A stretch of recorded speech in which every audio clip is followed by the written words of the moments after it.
Masechet Hagiga Dafdalet. Alors on avait ramené la marloquette entre Rav Huna et Rabbi Yochanan à propos d'un fou. Est-ce qu'il faut qu'il ait fait les trois choses en même temps comme le pense Rav Huna pour qu'on ait donc 3 simanim pour le considérer comme anormal? Et Rabbi Yochanan nous disait même s'il a fait un des seuls marasim, il est déjà considéré comme fou. Et on a dit mais si alors il a fait de manière shtout, alors c'est sûr que même s'il a fait qu'un seul des simanim, il peut être déjà considéré comme un fou. S'il n'a pas fait d'erreur shtout, il avait une raison. Alors même s'il a fait toutes ces choses, eh ben il est pas considéré comme un fou. Donc on a dit finalement non, il a fait d'erreur shtout, mais il y avait une petite raison. Ça veut dire que quoi? D'après Ravuna, il pense que ça suffit d'avoir un siman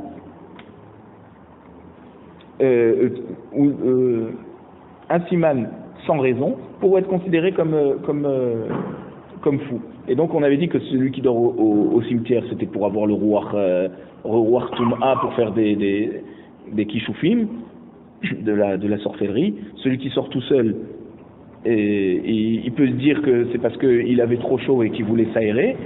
Et celui qui déchire ses vêtements, il peut dire qu'il était tellement concentré dans ses pensées qu'il n'a pas fait attention. Et donc c'est pour ça que d'après Ravuna, il faut qu'il ait fait donc les 3 choses pour être considéré comme fou, parce qu'il y a quand même des raisons. Mais une fois qu'il a fait les 3 choses, alors c'est comme un taureau qui aurait encore né un taureau, un âne et un chameau, qui devient Mourad la colle, même qu'il n'a pas encore né 3 taureaux ou 3 ânes. Donc pareil, celui qui a fait donc les 3 simanim de shtout, on ne peut pas dire qu'à chaque fois il avait une bonne raison, et on dit finalement qu'il a fait tout ça parce qu'il était fou. Amarav Papa, Ishemi Ali les Rav Huna, Hadetania, Ezeu Shote, Zeame Abed Kol Machinot Nimlo, Hava Adarbe. Rav Papa nous dit, si Rav Huna avait entendu cette braïta qui nous disait qu'est-ce que c'est un fou, c'est quelqu'un qui perd tout ce qu'on lui donne. Et alors là, il aurait changé d'avis, il n'aurait pas eu besoin d'amener 3 simanim pour être considéré comme fou. On voit que quelqu'un qui est habitué à perdre tout ce qu'on lui donne, il est déjà considéré comme un fou.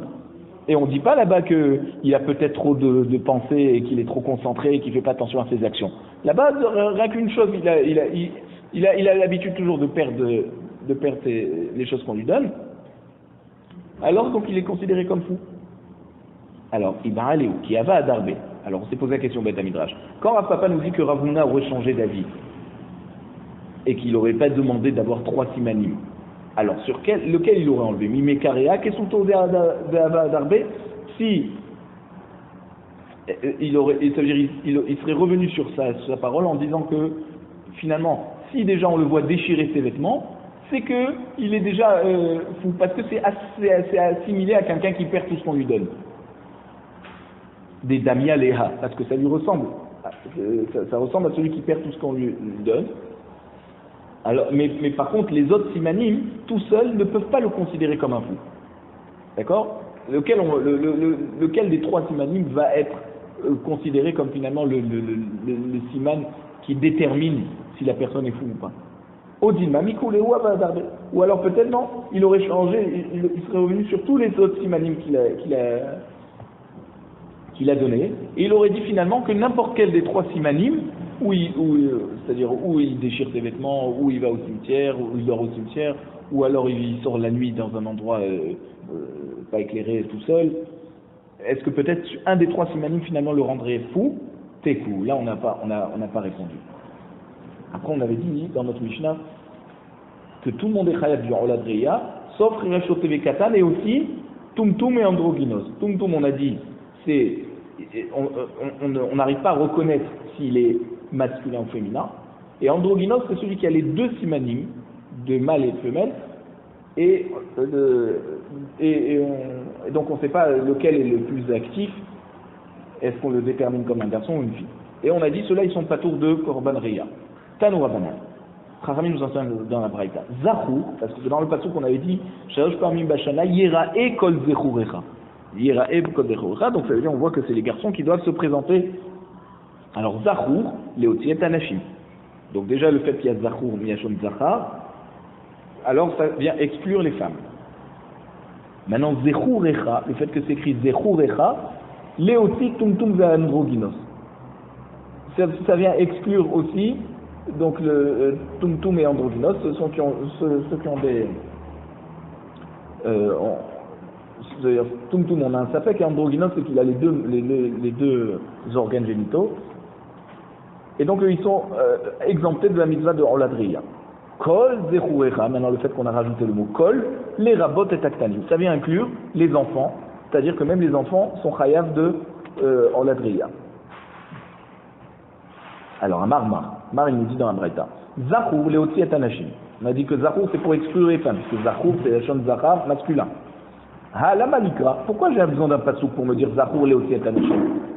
Miki dit mitzvata séché azman gramahu, on aurait pu tout simplement apprendre par la logique, et on sait très bien que Vechol mitzvata séché azman grama, Nashim Peturot, toutes les mitzvot qui ne sont pas régulières, c'est-à-dire qui sont dans un temps particulier, c'est le zman qui est gorem la mitzvah, alors les femmes ne sont pas obligées.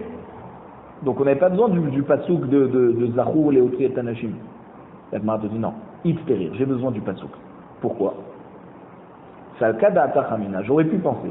Nelaf Re'iya mais Hakel, que puisque le korban Re'iya, on l'a pris de Xerashavat de Hakel, et là-bas, Malé Alan Nashim Chayavot, Afkan Nashim Chayavot, là-bas dans la mitzvah de Hakel, on avait dit les hommes, les femmes, les enfants, tous devaient se retrouver à Sukkot devant le roi qui leur lisait la Torah, l'année après la Shemitah. Donc les femmes aussi sont obligées de Oladriya, puisqu'on avait fait une Zerashava des mêmes termes de Re'iya. Kamashmalan que non. Finalement, la Gemara nous dit que non. Zechurecha, la Torah a besoin de nous apprendre de ce passage Zechurecha pour nous indiquer que les femmes sont exemptées de Oladriya. Voilà, Zachor. Amarma, Zechurecha, Léoti Tumtum Ve'androgynos. On a dit dans la Braïta, pourquoi on ne s'est pas contenté que de dire Zachar ou Zechur? On a dit Zechurecha, c'est pour nous exclure encore, pas seulement les femmes, mais aussi Tumtum et Androgynos. Alors la Gemara demande, Bish lama Androgynos Pterir. Je comprends que le androgynos, qui a les deux organes génitaux, d'accord, on a besoin d'un pasouk pour nous indiquer qu'il n'est pas chayav de Oladriya, parce qu'il a aussi l'organe masculin, on aurait pu penser que ça le rend chayav.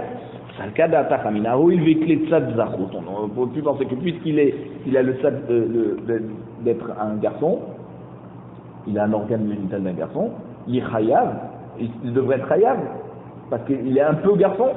Kamashmalan, que non. La Torah vient nous dire Zechurecha, Debriya Bifnei Atzmo. C'est une créature particulière. Il est ni masculin ni féminin. Ah, il a Tumtum. Tumtum, c'est différent. Tumtum, c'est pas qu'il a les deux organes génitaux comme l'androgynos. C'est que c'est caché. Son organe génital est caché. On ne sait pas s'il est masculin ou féminin. Donc, Sveka, si c'est un Safek, vous.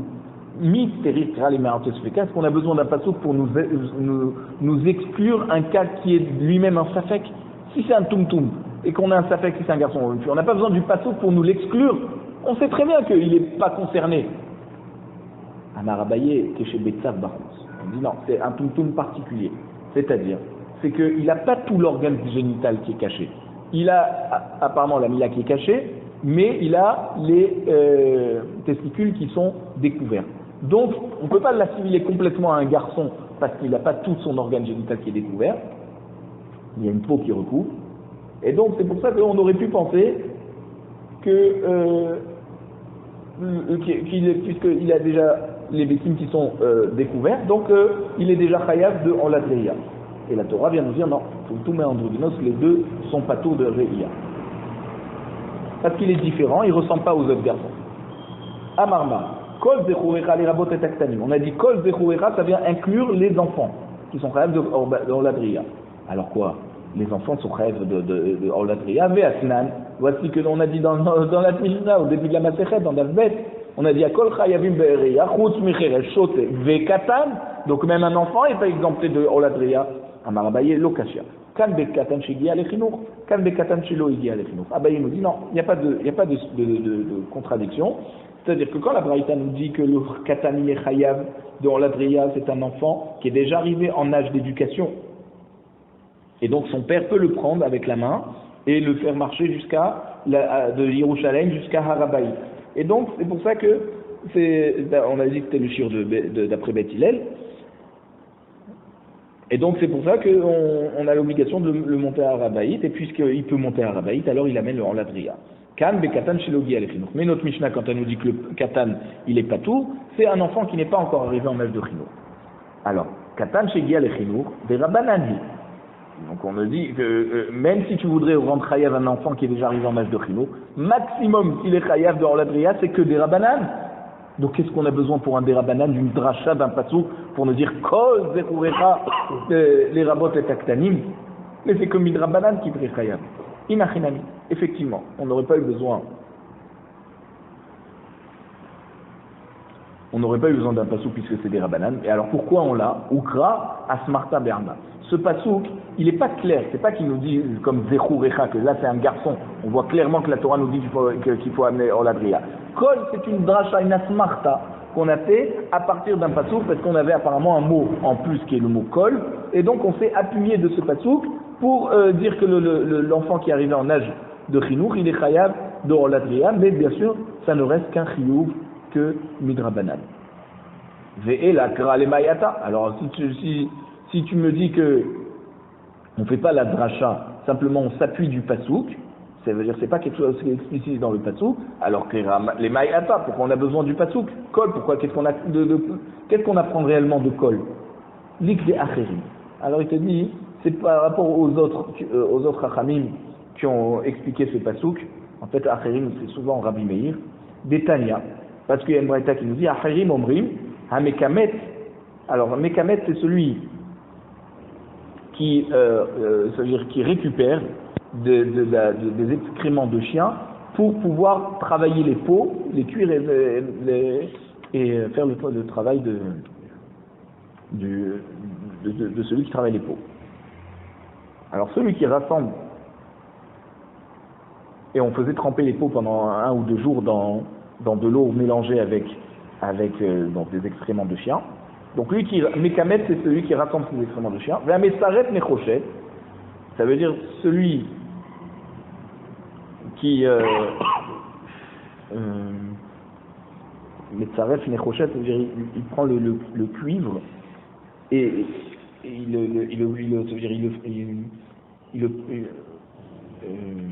le fait fondre. C'est comme un orfèvre mais pour le cuivre. Ve'abour c'est qui? Celui qui travaille réellement la peau. Alors tout cela il travaille dans quelque chose qui est sale.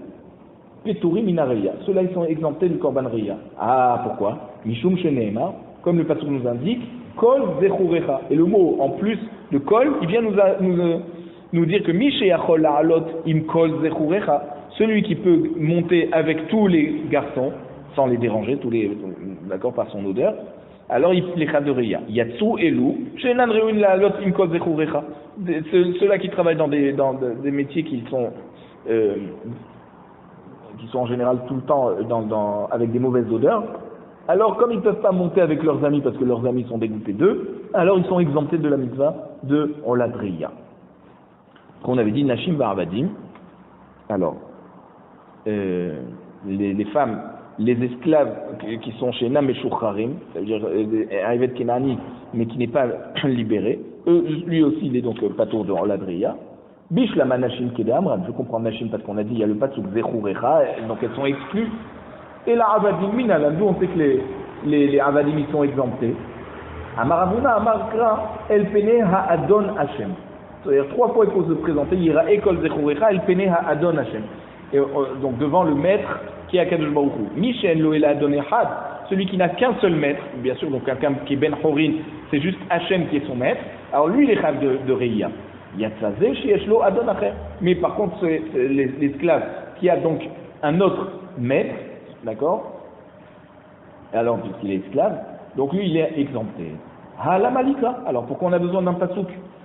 Mikdi, kol mitzvah she'isha chayevet ba, evet chayev ba, kol mitzvah she'ena isha chayevet ba, ena evet chayev ba. On aurait pu l'apprendre aussi du klal qu'on a, que toutes les femmes qui ont une obligation de mitzvah, alors les avadim aussi ont la même obligation, ou toutes les mitzvot que les femmes n'ont pas l'obligation, elles sont exemptées, comme le Oladriya. Alors le Haved aussi, il est pato. Pourquoi on a besoin du pasouk? Pour nous dire El Pene Ha'adon Hashem.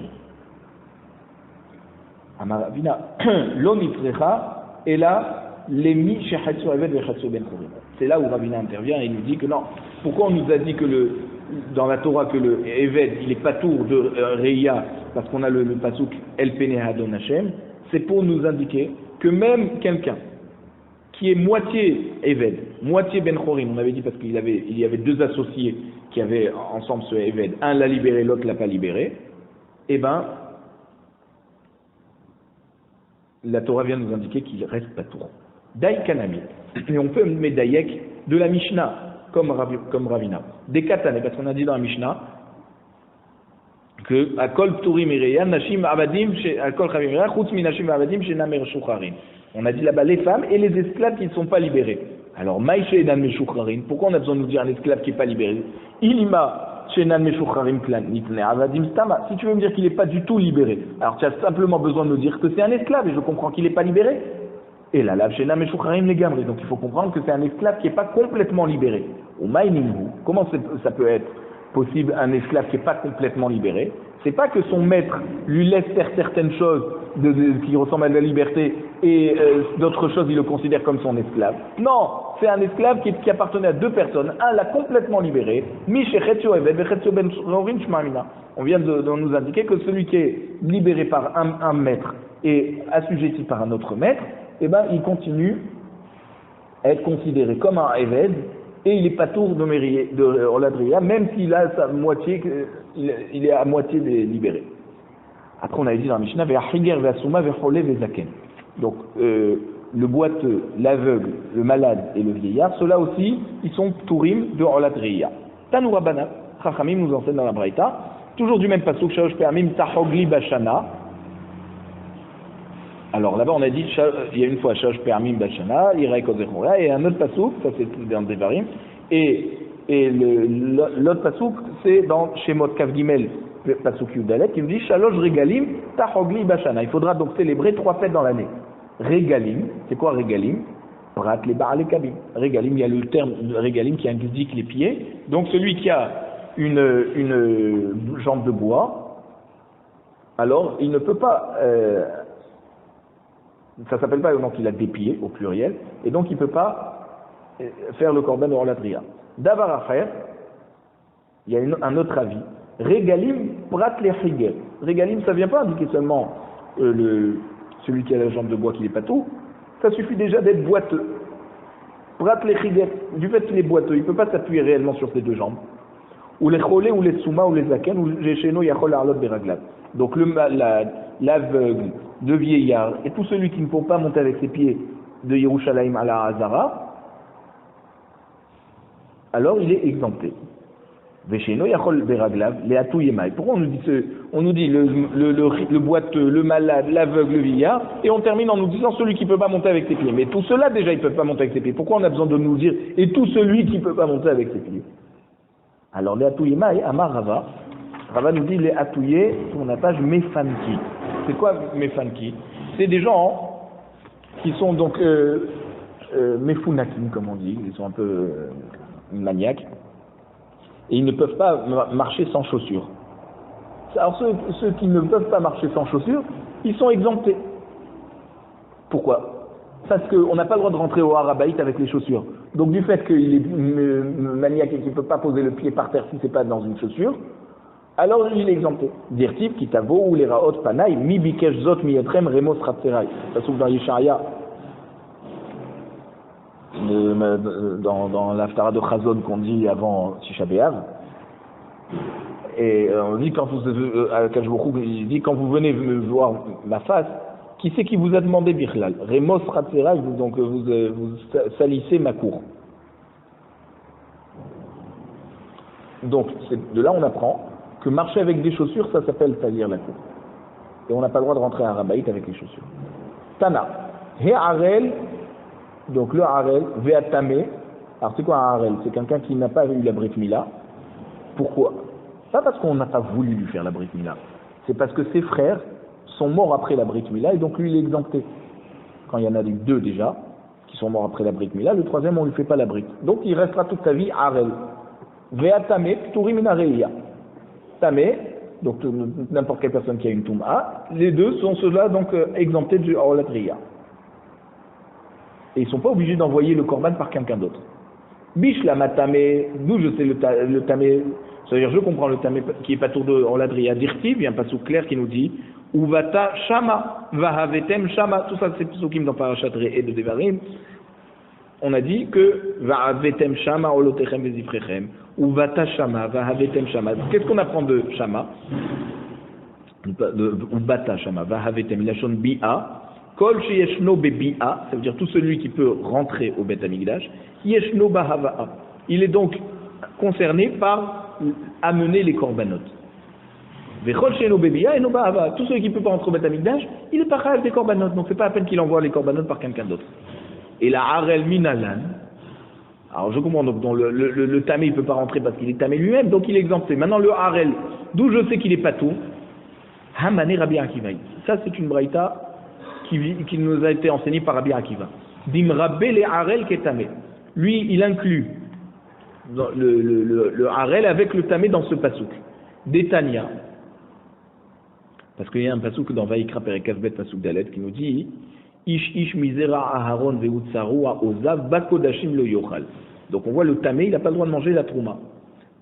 Rabbi Akiva Omer, ish, pourquoi on nous dit deux fois le mot ish, les rabot et harel. Ça veut dire pas seulement celui qui a la mila, mais même celui qui n'a pas la mila, eh ben, il ne peut pas manger les korbanot. C'est-à-dire la trouma. Si c'est un Kohen, il ne peut pas manger la trouma. Donc le harel, il est comme le tamé.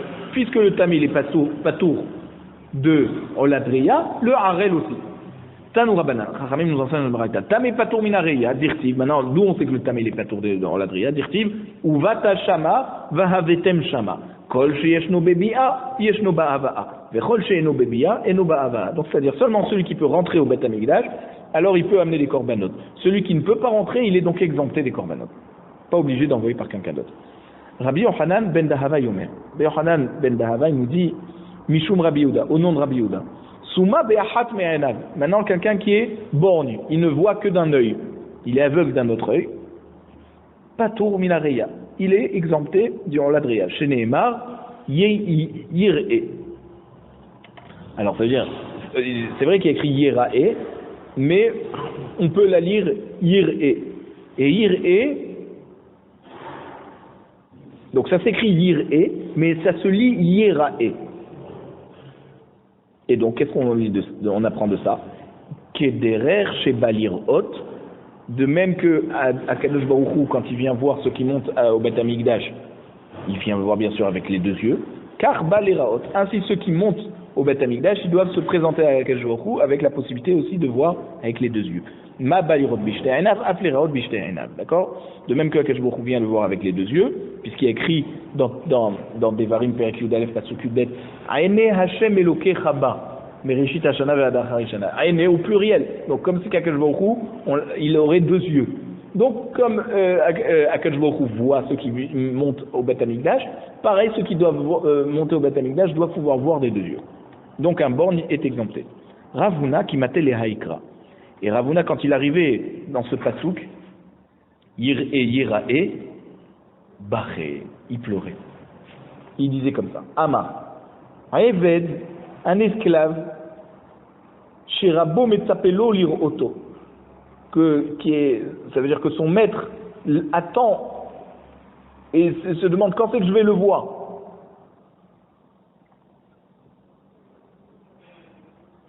Yitrachet mimenu, il est possible qu'un jour son maître, qu'il aimait beaucoup, le repousse et ne veut plus le voir. Dirtiv, comme on voit dans Yesharia, lorsque Yesharia Navi reproche au Bnei Israël leur Averot, toujours dans le Perek Aleph, qui tavo'u l'eraot panay mi bikesh zot mietrem remos ratzerai. C'est-à-dire qu'Akadosh Baruch Hu dit au Bnei Israël qui viennent le voir aux trois fêtes, qui c'est qui vous a demandé de venir ici? Parce que vous transgressez mes paroles. Donc maintenant, c'est pas un kavod que vous me faites lorsque vous venez, c'est un bisayon. Et donc c'est pour ça qu'il pleurait. Ravuna qui matait les haïkra baché. Ravuna, quand il arrivait à ce pasouk, il pleurait. Vezavarta shilamim be'achalta sham. C'est un pasouk dans Devarim Perek Zayin pasouk Zayin qui nous dit que quand tu amènes les korbanot devant Hachem, alors il faut que tu manges là-bas. Là-bas, donc à Yerushalayim, il faut les manger. Aeved chez Rabo Metzapé, les Chol al Shulchano, un Eved, que son maître est tellement proche de lui, qu'il l'invite à manger à table avec lui, puisque nous on mange dans la table d'Akadosh Baruch Hu au Bet Hamikdash, Yidrahek Mimenu, des fois il peut être repoussé, Dirtiv, la malice Rov Zivrechem Yomar Hashem, toujours dans Yeshaya, il dit que, dans le Pérek Aleph Pasuk Judev, pourquoi vous m'amenez tous ces korbanot, dit Hashem. Donc on voit que Akadosh Baruch Hu leur dit, puisque vous avez abandonné la Torah, pourquoi vous comptez amener des korbanot et venir manger à ma table? Et c'est pour ça qu'ils pleuraient, parce que les Averot, elles font qu'Akadosh Baruch Hu il s'écarte de nous. Rabbi Elazar qui matait les Haïkra Baché. Rabbi Elazar aussi pleurait lorsqu'il arrivait dans ce pasouk, dans Bereshit, Perek Memhe Pasouk Gimel. Vayomer Yosef el Echav, Ani Yosef Aod Avichai, Velo Yachlu Echav, La'anot Oto, Kinivalu Mipanav. Lorsque Yosef s'est révélé à ses frères, et il leur a dit, je suis Yosef, est-ce que mon père est vivant? Vous avez pitié maintenant de Binyamin, et moi vous avez eu pitié, vous avez demandé comment mon père allait pouvoir survivre de ma disparition, et ses frères n'avaient plus de réponse à lui donner tellement ils étaient éblouis par cet argument. Si déjà un reproche qui est fait par un humain, comme Yosef à ses frères, car il fait en sorte qu'ils ne peuvent rien répondre, un reproche d'Akadosh Baruch Hu, alors à plus forte raison qu'on n'aura rien à répondre devant nos Averot quand Akadosh Baruch Hu il va nous juger. Rabbi Elazar qui matait les Haïkra Baché. Rabbi Elazar pleurait lorsqu'il arrivait devant ce pasouk de Shmuel Hanavi. Alors,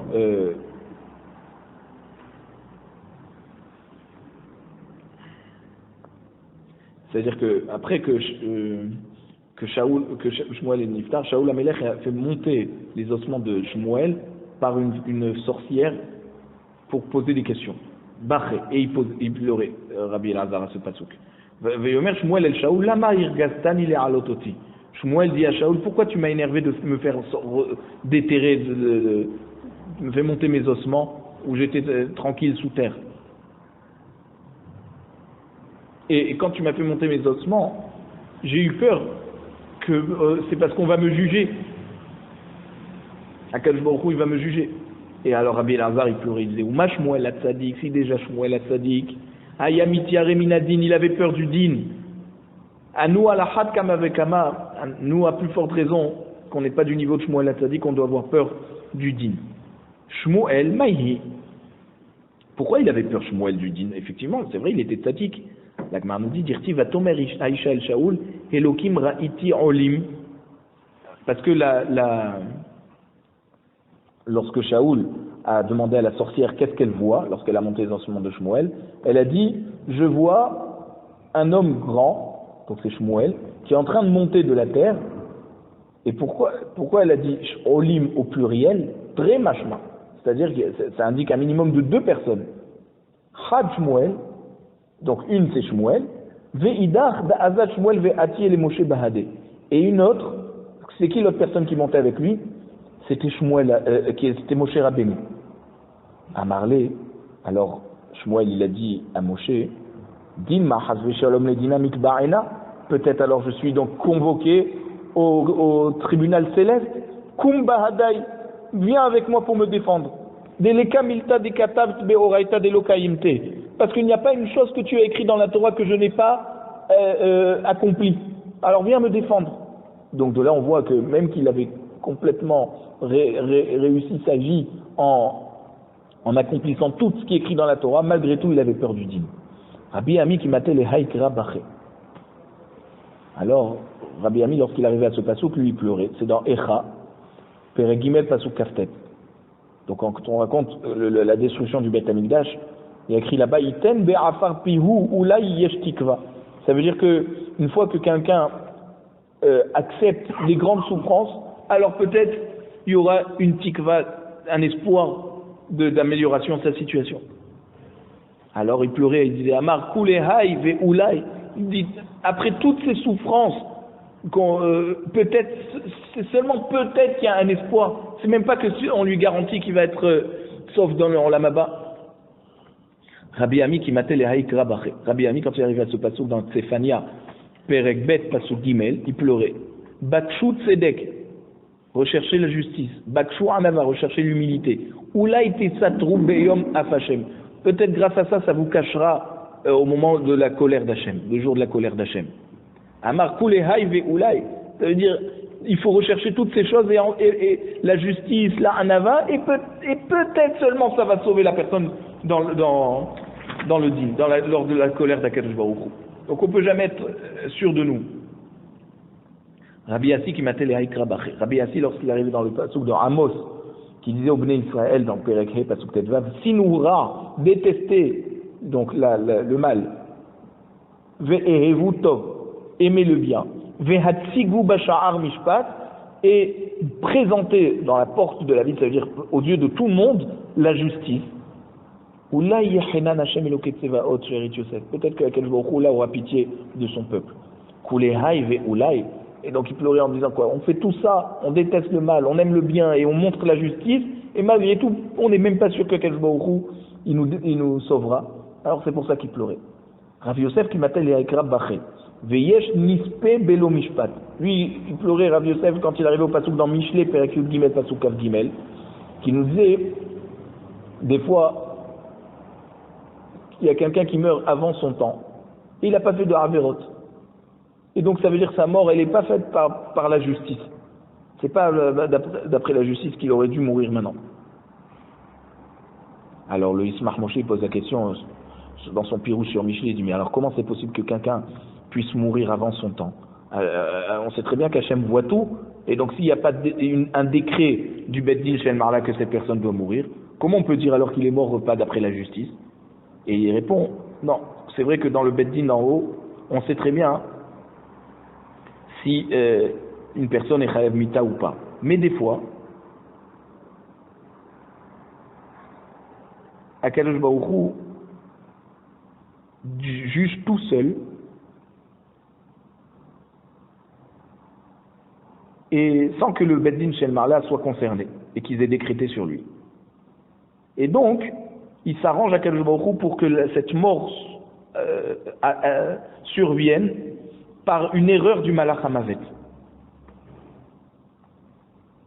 Et donc c'est pour ça que cette personne est morte avant son temps, mais c'est bien sûr que Akadosh Baruch Hu a décrété. Alors la Gemara demande, est-ce que c'est possible de mourir avant son temps? Il dit oui. Ki ha de Rav Bevaï Barabaye avashachir gabe Malach HaMavet. Rav Bevaï Barabaye était tout le temps en discussion avec le Malach HaMavet. Il discutait avec lui. Et alors le Malach HaMavet, il lui raconte une histoire qui lui est arrivée dans le passé. Et il lui dit Amarle Zishlouché.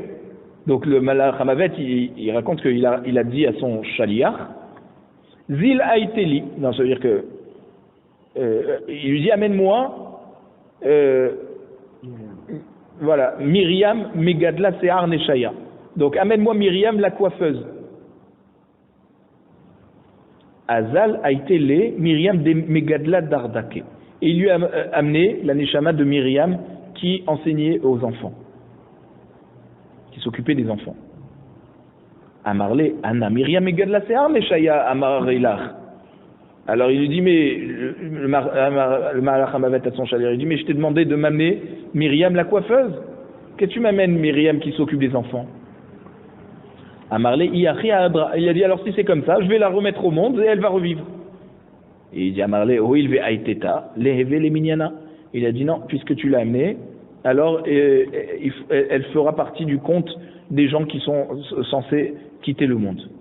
Alors le Malach HaMavet demande à son chaliar, et là, alors il lui dit, mais si c'est pas arrivé son moment, comment toi le chaliar tu as pu lui enlever la neshama si c'était pas le bon moment? Alors il lui répond, Avat Nekita Metarabida. Myriam qui s'occupait des enfants, elle était à côté du four, elle tenait le manche qui sert à bouger les braises. Va Avat Kashagra. Et donc elle était en train d'alimenter le feu dans le four. Umeharia Tanura. Et elle était en train ensuite d'enlever les braises pour pouvoir le rendre prêt à être utilisé pour faire rentrer la pâte et faire cuire du pain. Chez Kalta Ve'anarta Agaba Dekara. Alors elle a pris ce manche et elle a posé sur son pied. Kedaha. Et elle s'est donc brûlée. Ve'itra mazala ve'aiteta. Et donc, elle a eu, son mazal est passé du mauvais côté. Elle a eu donc un mauvais mazal. Et ça m'a donné une possibilité de l'attaquer à ce moment-là et de lui prendre sa neshama. Alors, je tente une histoire. Amarli Rabbeva et Barabaye. Rabbeva, il dit donc Rabbeva Barabaye, il dit au Malach Hamavet, It les roues reshuta les merbadachi. Vous avez le droit, Bichla, de vous tromper comme ça, de prendre quelqu'un qui ne sait pas le moment. Amarli, Velo Kiti, Veyesh Nispe Belo Mishpat. Alors, le Malach Hamavet, il dit Rabbeva, il dit, mais dis-moi, c'est pas écrit dans Michelet, il y en a qui meurent sans justice. Voilà, c'est ça. C'est qu'ils arrivent, on les tue avant leur temps. Amar levé actif d'Orolech Vedorba. Il dit oui, mais pourtant il y a un autre passouk dans Kohelet, Perek Aleph Passouk Dalet, qui nous dit il y a une génération qui s'en va et une génération qui vient. Et donc ça veut dire qu'il n'y a personne qui prend la place de l'autre dans le monde. Donc il n'y a personne qui meurt avant son temps. Amar Deraena Lehu Ana. Il lui dit oui, mais moi je les prends sur moi, ces Neshamot, et je les garde chez moi. Et Ademalou Lehu les Dara. Jusqu'à que ça arrive le temps qu'ils devaient réellement vivre. Et ensuite, donc, je les mets dans le Gan Eden. Et seulement après, je les transmets au malach qui est, Douma, c'est le malach qui est responsable de garder les morts. Amarlé, sauf, chez Nemaï Avad, il dit, oui, mais qu'est-ce que tu fais de toutes ces années perdues? La personne devait vivre, par exemple, 10 ans de plus. Qu'est-ce qu'on en fait? Qui c'est qui les gagne, ces années? Amar, Katsurba Merabanan de Ma'avir Bemile, Mosifna Lehoule, Vehavia Khiloufé.